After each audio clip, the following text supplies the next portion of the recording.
Bonjour YouTube, c'est Daimon. On va parler aujourd'hui d'intelligence artificielle, l'IA qui bat peut-être l'homme au jeu d'échecs, maintenant au jeu de Go, mais pour les films d'horreur, ça laisse toujours à désirer. On va regarder ça ensemble et on va pouvoir commenter. Alors pour vous, YouTube, je pense qu'on ne pourra pas le regarder, sinon on aura des problèmes avec le robot, mais je vous mets le lien dans la description de la vidéo en question. Alors déjà, on va regarder un article d'Hightech qui en parle, Hightech avec lequel je compose pour mes revues de presse de temps en temps. Netflix, le plus mauvais film d'horreur du monde est sorti et il a été écrit par une IA. Donc il y a encore du taf. Hein. Alors que la fête d'Halloween approche à grands pas, la plateforme Netflix vient de diffuser son premier film d'horreur écrit par une IA. Je me souviens, il y avait des rumeurs. Enfin, j'ai déjà entendu la musique composée par une IA, c'était pas ouf. Et j'ai déjà entendu la musique composée par une IA où c'était complètement dingue, mais dans le bon sens du terme. Et en fait, il s'avérait que c'était pas le cas. Moi, j'ai un peu enquêté. Un jour, je vous en parlerai. D'ailleurs, c'est la musique que j'ai déjà diffusée dans Die FM. Mais il y a de la vraie. Il y a du vrai faux art fait par des IA officiellement et en loose D fait par des humains. Donc méfiez-vous des contrefaçons, comme disait un chauve qui n'est pas moi et qui est un peu plus à droite et qui était un peu plus dans les années 90. Il existe encore. Un film qui a également le mérite d'être le plus mauvais film d'horreur du monde, donc ridicule, genre cinématographique particulièrement apprécié. L'horreur et l'épouvante, surtout en automne. L'horreur et l'épouvante sont les stars des fêtes d'Halloween. Si Halloween, c'est pas tellement franco-français hexagonal à proprement parler, cocorico, tout ça. Alors que chaque plateforme réfléchit aux moyens de toucher... ceci dit, avoir un arbre de Noël, c'est un truc païen qui vient des cultures nordiques, hein, je crois. Bref. Alors que chaque plateforme réfléchit aux moyens de toucher le public avec un contenu conçu pour cette célébration, Netflix a surpris tout le monde en publiant un film pour le moins étonnant. Initialement écrit par une IA, intégralement écrit par une IA, pas initialement. Ce court-métrage d'une longueur de 4 minutes et 20 secondes, on va le regarder ensemble et c'est ça que vous ne pourrez pas voir en notre compagnie YouTube du futur, mais vous pourrez le voir, faire pause sur cette vidéo pour regarder le lien dans la description, s'intitule Mr. Puzzles wants you to be less alive. Mr. Puzzle veut que vous soyez moins vivant, littéralement, et raconte les mésaventures d'une jeune femme séquestrée dans un entrepôt par un certain Mr. Puzzles qui l'a attachée au-dessus de tronçonneuses en marche. Pendant ce temps, son bourreau fait du tricycle, parce que pourquoi pas? Derrière ce projet, il y a l'humoriste, acteur et écrivain Keaton Patty, qui a forcé l'IA, littéralement, à regarder plus de 400 000 heures de films d'horreur. L'IA en a fait une synthèse, c'est souvent comme ça que ça marche, en mode machine learning. L'IA en a fait une synthèse pour ce court-métrage dont on devine bien évidemment l'influence de la saga des Sceaux. Alors moi j'en ai vu un, je suis pas très fan de films d'horreur d'une manière générale.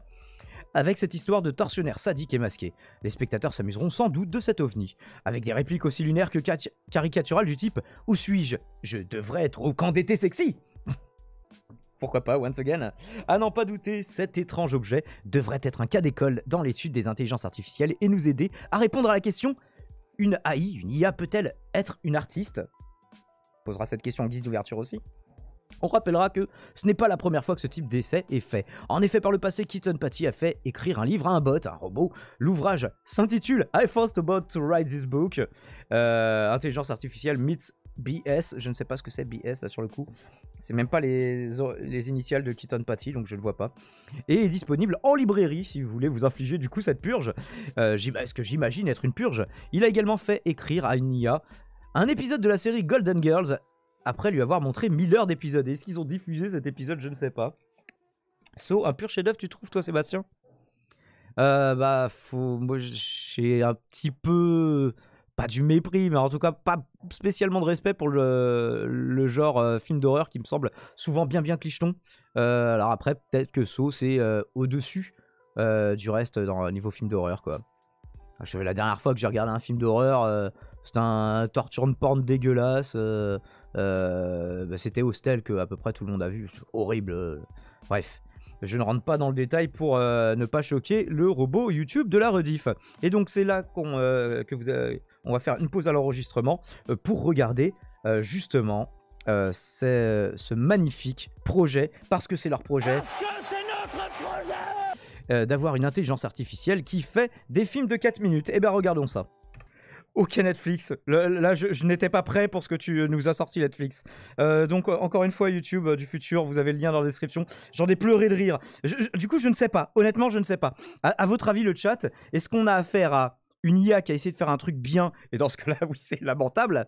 Est-ce que c'est un canular et c'est pas vraiment une IA qui a fait ça, c'est juste beaucoup trop drôle, parce que ça troll en fait des films d'horreur, j'ai l'impression. Hein. C'est tellement, et c'est complètement what the fuck du début à la fin. Les répliques sont what the fuck, les rebondissements sont what the fuck, l'enchaînement des séquences sont what the fuck.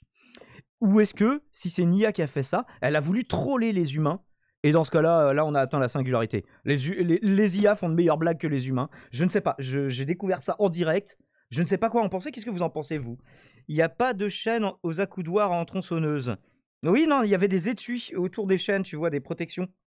Effectivement. Donc c'est vrai que c'est normal d'avoir une chaise avec, en guise d'accoudoir, des tronçonneuses. Pourquoi pas?